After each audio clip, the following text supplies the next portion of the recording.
Hi everyone, my name is Shauna in case you don't know, and welcome back to another video. This April I attended my third SakuraCon and it was a bit chaotic, and I want to debrief what it was like and talk about the chaos and talk about some problems that the con had, but also about just some bad luck that the con experienced. So a little background about myself: I am a cosplayer. I first attended SakuraCon in 2022. In 2022 I didn't get to spend that much time at the actual con because I was dealing with being groomed and I had to go deal with security. Security escorted me around for a little bit to protect me, and then I got stomach flu on day 2 of the con. So that year I didn't attend very much of it, but I did attend in 2023. I attended more like a full scale amount. I did a lot of stuff. I did notice that between 2022 and 2023 the wait time increased to pick up badges. I remember in 2022 I just had like a 5-minute wait. Now granted, in 2023 I did do day 0 to pick up my badge, but I remember going with my dad and I remember waiting a significant amount of time. Like I believe it was like 30 minutes. Like it was more than an average wait time to pick up con badges, which I thought was a little odd, but like sometimes things like that happen, you know? And yes, I did notice an issue with accessibility in 2022 and 2023. When you have a con separated between 2 different convention centers that are a few blocks apart, there's gonna be accessibility issues.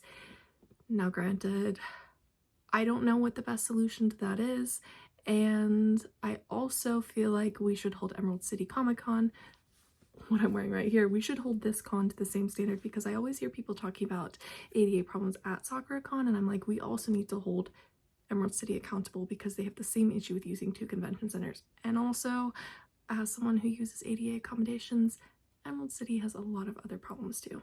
So basically, because I'm ADA, when I go to registration, I have a different line than other people. So when I'm talking about my wait times, I'm talking about the ADA wait times. However, the wait times for other lines, like for general attendees and panelists and stuff, will be a different time. So this year we did 55 minutes to get my badge on day 0 in the ADA line, which is a significant amount of time. I knew that I just need to get out of the way because I figured Friday would be worse, and it was worse. People were waiting 2 to 3 hours in line and they were binge watching anime. There was one individual that I saw who commented on a Facebook post that they were able to watch an entire season of Bofuri in that line for day 0. And like, granted, Bofuri doesn't have the longest seasons. It is a really good anime, by the way. Just putting that out there. It isn't the longest seasons, but it's like 12 to 13 episodes.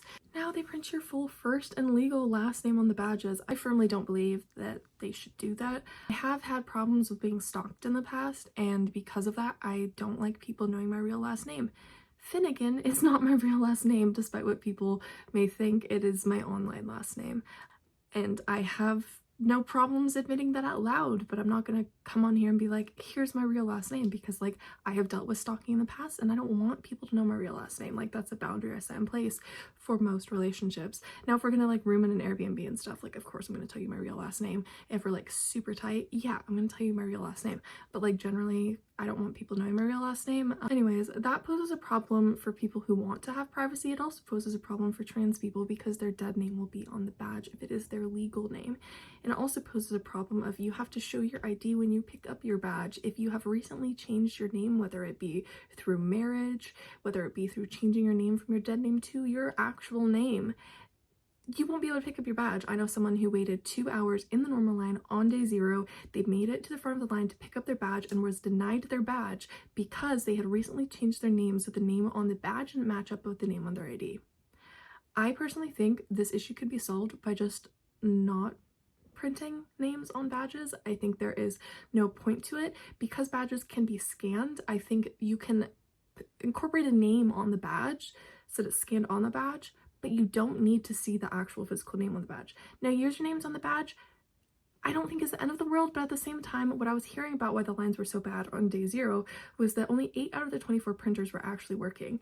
I think the badges either need to be printed beforehand or they need to just be mailed out and don't have any personal identifying information on there, sort of like how Emerald City does badges where there are these plastic badges. No, yeah, SakuraCon also has paper badges.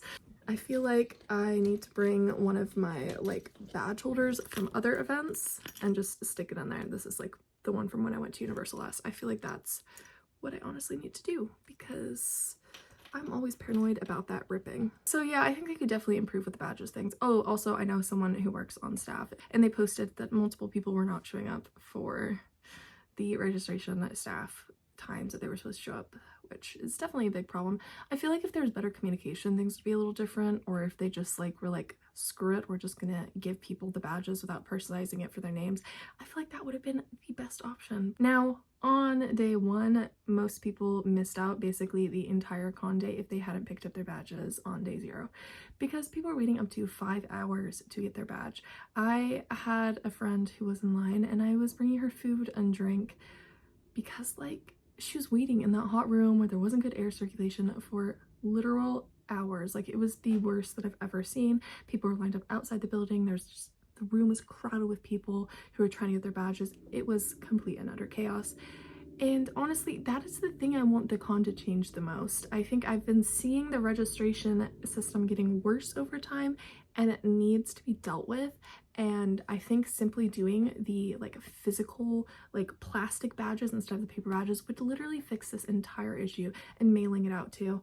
And just let's not put dead names on badges, and let's not put full legal names. I got away with putting tape on my badge, but I know some individuals were told to take tape off their badge, and I was like, ain't no way someone's gonna see my real last name at this con. And now my Friday went fairly well. I would say my Friday was actually my favorite day of the con, which seems really weird because like there was such big issues with registration there, but I feel like a lot of people were dealing with personal issues at the con, and for me, like Friday, I had like the least amount of personal issues and my friends had the least amount of personal issues that day, and I feel like I actually got to like explore and see a lot of stuff on Friday, and I got to meet a couple of voice actors, which I thought was really cool. The voice actors are always one of the biggest highlights at SakuraCon. It's always hanging out with my friends and the voice actors that are the biggest highlights. I also went to the manga swap for the first time. I forgot to bring any manga to swap, but I went to the manga swap for the first time, and that was really cool. I need to remember to bring some manga next year because I have a few that I'm going to bring. Oh, I should buy my badge for next year now that I think about it. I'm gonna be attending again next year. It was my favorite con last year, and honestly, like, I think it's worth going. Does it have problems? Yeah, but I hope that it will change and improve and get better. Also, it's worth noting that the prices for badges have been steadily increasing, so to have registration be such a mess after increasing badge prices is absolute chaos. Now, Saturday comes rolling along. I wake up, I'm about to head to the con, and I open Instagram. The Cheesecake Factory has gone on fire. There's the 2 convention centers. We have the Summit Convention Center, which is the newest convention center. I personally think that all the cons in Seattle could just choose one or the other convention center and have everything in one building. I feel like it would solve the ADA problem of going between buildings. Yeah, and also I get really tired of walking between buildings. I physically can most times, but I just get so tired of it. It's a big walk. So as I said, Summit is a newer one. It has exhibitors in there, manga swap, manga library, free photo booth, that type of stuff. And then there's the other building, which is called the Arch Building. It was the original building when I started going to Seattle conventions. It was just that building that we'd go to because the Summit building wasn't built yet. So when you enter into the Arch Building, there is like one portion of the arch, and this portion has like panel rooms, and it has like the restaurant-y type stuff. It has like Taco Del Mar, or one of those taco places, not Taco Bell, but one of those taco places. It has like a Euro place, has a juice bar. Juice bar, what is up with the weird signs in the juice bar area? If you go to Seattle Con, just sit in the juice bar area and watch the little like electronic signs with words going across. It's sort of entertaining, but I'm also like, why are they putting those words there? Anyways, so there's that portion, and then you go up to like the 4th floor, I believe, and maybe the 3rd floor. I think it's the 4th floor, one of those floors. You cross a sky bridge, and there is Artist Alley, which is a highlight for most people at the con, and it's one of the things that I really love to do because I really love to support small artists, and I really find some really cool art there. So when you go over to the Artist Alley area, it's on top of other buildings. There's like a hotel underneath, there's like Cheesecake Factory, there's an Indian restaurant, there's all these different buildings underneath. There's like a parking garage, all these different buildings, okay? Cheesecake Factory was directly underneath Artist Alley. So when Cheesecake Factory caught fire, filled Artist Alley with smoke. So Artist Alley was shut down. It was supposed to open in the morning, completely shut down. And all the artists were awake and ready to get started for the day, and they get told, oh, it needs to be shut down, it needs to be cleared, the smoke needs to get out before we're allowed to let people in. So that's like 9 a.m, 10 a.m. Guess what time Artist Alley opened back up again? Around 3:30 p.m. So the artists had been awake that early and they were all waiting to go back to sell merchandise.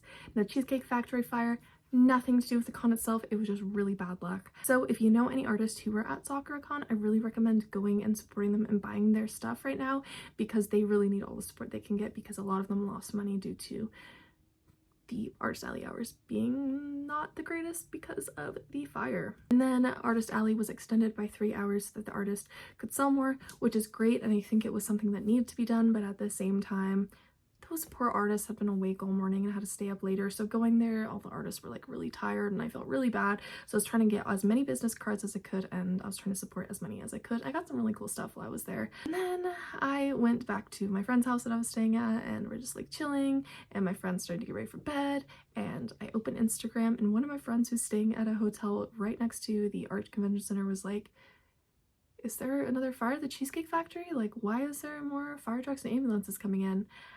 Guess what happened? There was a gas leak at a hotel that the gas went into the convention center, and this convention has events that go 24/7, and the gas was coming in at around 1 a.m. So I actually had a friend who was in the convention center, like the Arch Convention Center, attending a panel, and they got evacuated, and they all got evacuated out the back entrance, which to get back around to the front area where like a lot of people are staying hotel-wise, you have to go through some sketch areas. So luckily my friend was able to like help escort a couple of people who were in bunny suits, because like it's 1 a.m, it is pitch black, it is Seattle, that is not the place to be wearing a bunny suit at 1 a.m. So yeah, that was another thing that was bad luck. Nothing to do with the con itself, but like, oh my god, how bad luck can you get to have a Cheesecake Factory fire in the morning and then a gas leak at night, both that cause people being limited to how much they can go to the con? And the con decided that on Sunday they would let the artists be open an hour early so the artists could have more time to sell, which again, they extended the hours the night before, so the artists were like really tired on the Sunday. I don't think I even made it to Artist Alley on the Sunday because I was doing some other things. Like I was meeting a voice actor and I was exploring the exhibitors because I felt like I hadn't seen many of the exhibitors, and I had a photo shoot, so like I felt like I was doing mostly other stuff on the Sunday, so I didn't end up going over to Artist Alley to support them. However, I did support them on Saturday and Friday. And then after the con got done, I found out that one of the attendees had their badge revoked. Why, you may ask? Well, people were speaking up about the ADA problems. Like there wasn't even a section on their website about ADA for the longest time until people went to a meeting and advocated for people with disabilities, and people are also advocating over emails. Now, someone had their badge revoked because they were speaking up about ADA problems over email, and at the meeting, the general meeting that happened before the con, when this person went to go pick up their badge after expressing the issues, the badge was stripped from them.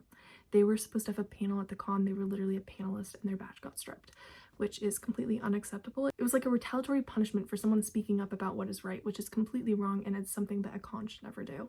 So yeah, that was basically the chaos that was SakuraCon 2025. I will be going again, as I said.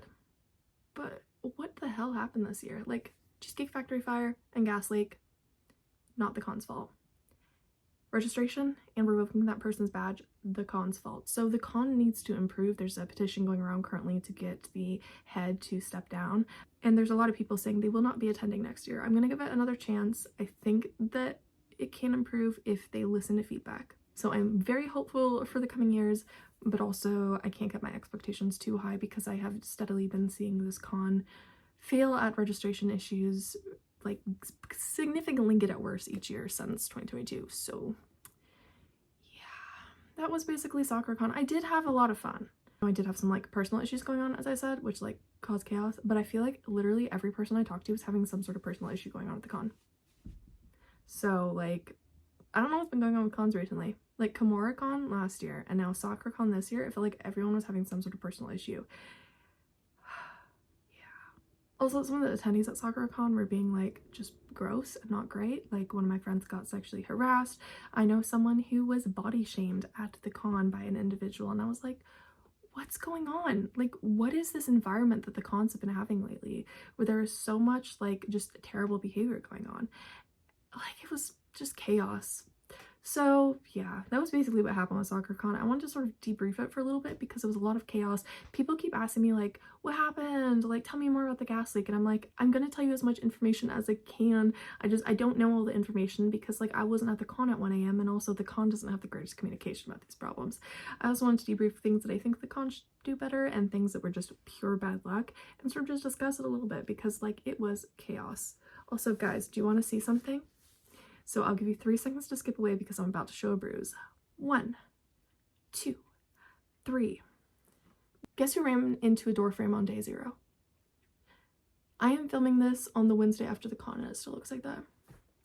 I thought I was far enough right that like I could make it through the door frame, and I just ran straight into the door frame and my friends were apologizing like, oh no, I'm sorry I shoved you into the door frame. I'm like, guys, it's my fault. Like, I thought I was far enough right that I could just make it through, and then I just smashed into the door frame.